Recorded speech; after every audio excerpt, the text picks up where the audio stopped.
REER, CELI, CELIAP, il existe un grand nombre de comptes et des stratégies qui peuvent vous aider à acheter votre première maison. Mais la grande question est de savoir quel compte est le plus judicieux pour vous et comment vous pouvez profiter de leurs avantages en tant qu'acheteur d'une première propriété. Nous allons examiner cette question étape par étape, de sorte qu'à la fin de cette vidéo, vous saurez comment prendre cette décision et vous lancer dans l'achat de votre toute première logement.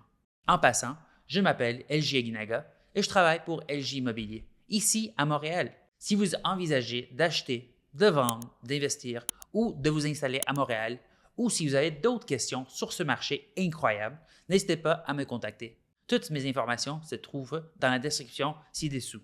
Et nous aidons au moins 115 familles à acheter ou vendre des propriétés chaque année. Commençons. Tout d'abord, expliquons ce que sont les trois principaux comptes, ce que l'acronyme signifie et comment chacun fonctionne. Le REER, le CELI et le CELIAP. Commençons par le régime enregistré d'épargne retraite. Le REER est un régime auquel vous pouvez cotiser chaque année. Le montant maximal en 2024 est de 18 % de votre revenu ou d'un peu plus de 31 500. En cotisant, vous reportez l'impôt sur cet argent et vous pouvez le laisser générer des revenus à l'abri de l'impôt. L'autre avantage est que vous obtenez un remboursement d'impôt. Supposons que vous ayez gagné 100 000 $ cette année-là et que vous ayez cotisé 18 000 $ à votre REER. Enfin, vous aurez réduit votre revenu imposable de 18 000 $. Vous ne payerez donc de l'impôt que sur 82 000 $ et vous mettrez cet argent de côté pour l'utiliser plus tard. L'une des choses que vous pouvez faire pour acheter votre première maison avec les REER est d'utiliser le régime d'accession à la propriété ou le RAP. Il s'agit d'un prêt sans intérêt que vous devez rembourser dans les 15 années qui suivent le retrait effectif. Vous pouvez retirer jusqu'à 60 000 $ de votre REER et vous disposez d'une période de 1 à 5 ans pendant laquelle vous n'ayez rien à payer. Vous pouvez reporter cette période de remboursement anticipé, ce qui est très intéressant. Vous pouvez donc cotiser chaque année, ne pas payer d'impôt sur ces fonds et vous accorder un prêt non imposable, ce qui est une stratégie très intéressante. Enfin, la dernière chose que vous devez savoir sur le REER est que vous avez généralement jusqu'au 28 février de l'année suivante pour cotiser au titre de l'impôt précédent. Cela signifie que pour l'impôt sur votre revenu 2024, vous devrez cotiser avant le 28 février 2025 et vous pourrez l'utiliser pour compenser l'impôt de 2024. Passons au suivant. Parlons du CELI ou compte d'épargne libre d'impôt. Comme son nom l'indique, il s'agit d'un compte non imposable. Et ce n'est que parce que nous utilisons de l'argent après impôt qu'il n'y a pas d'impôt à payer. Permettez-moi d'expliquer ceci. Cela n'aura pas de répercussions sur votre déclaration de revenus. Disons que vous avez gagné 100 000 $. Vous devrez payer des impôts sur ces 100 000 $. Mais si vous avez versé, disons, 5 000 $ dans votre CELI, si cet argent fructifie et que ces 5 000 se transforment en 50 000 $ au cours des 15 prochaines années, par exemple, vous n'aurez pas à payer d'impôt sur cette croissance. Vous avez donc essentiellement mis à l'abri un gain de 45 000 $ provenant des placements que vous avez effectués. C'est ce qui rend le CELI très intéressant. Vous n'obtenez pas de réduction d'impôt dès le départ, mais vous l'obtenez à une date ultérieure, ce qui pourrait être très intéressant pour vous. Le CELI fonctionne selon un plafond de cotisation annuel qui s'ajoute à celui de l'année précédente.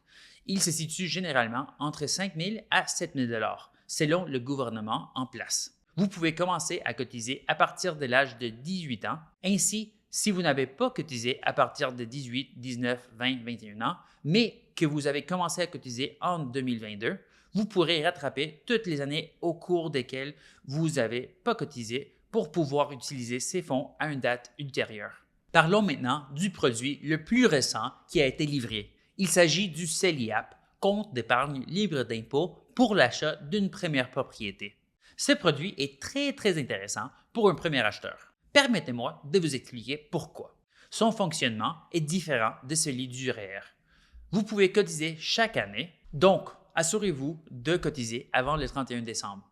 Et vous devez vous assurer que vous avez ouvert le compte pour pouvoir cotiser. Même si vous n'avez pas encore l'intention de le faire, je vous recommande fortement d'ouvrir le compte maintenant, car si vous l'avez ouvert, vous pouvez cotiser pour les années précédentes. Mais Si vous ne l'avez pas ouverte, vous ne pouvez pas le faire.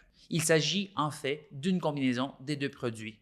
Ainsi, lorsque vous cotisez au CELIAP, vous bénéficiez d'une réduction d'impôt. Reprenons le même exemple. Vous gagnez 100 000 par an. Vous cotisez 8 000 parce que c'est le maximum que vous pouvez cotiser par an. Vous allez payer de l'impôt sur le revenu sur un montant de 92 000 et vous obtiendrez un remboursement pour la différence.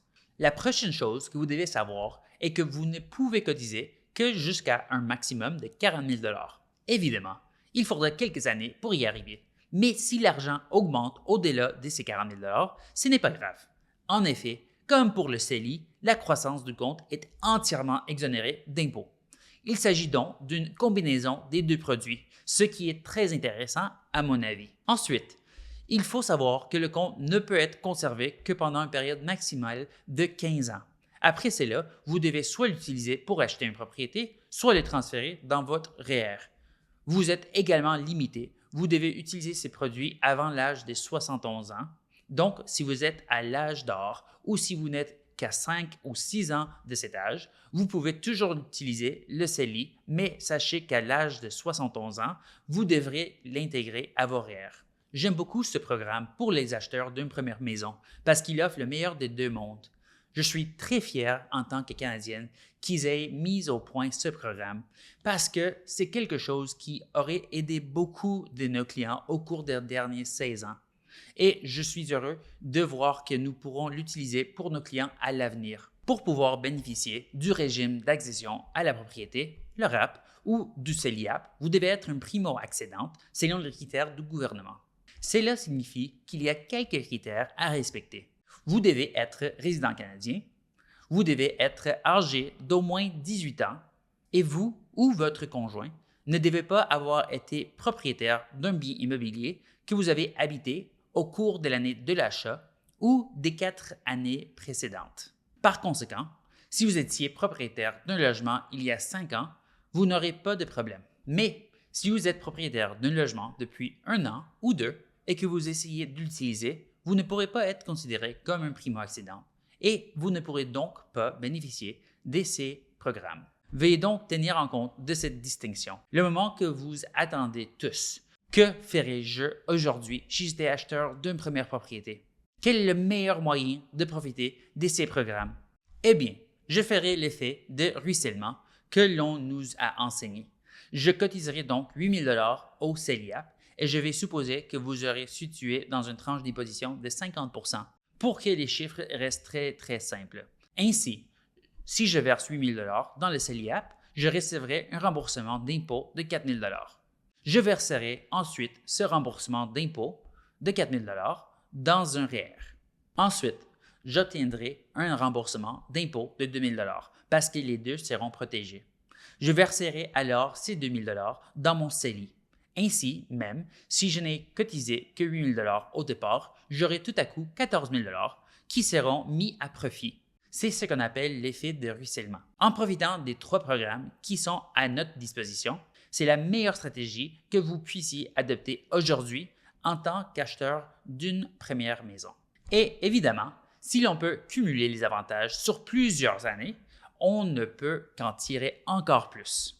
J'espère que vous avez apprécié cette vidéo. Contactez-moi dans les commentaires. Il me fera plaisir de vous aider à comprendre quel est le meilleur programme pour vous. Il est évident que chaque acheteur a une situation différente et un programme différent qui lui conviendra le mieux. Mais à mon avis, c'est comme cela que je procéderai aujourd'hui. Merci beaucoup d'avoir regardé cette vidéo. À la prochaine.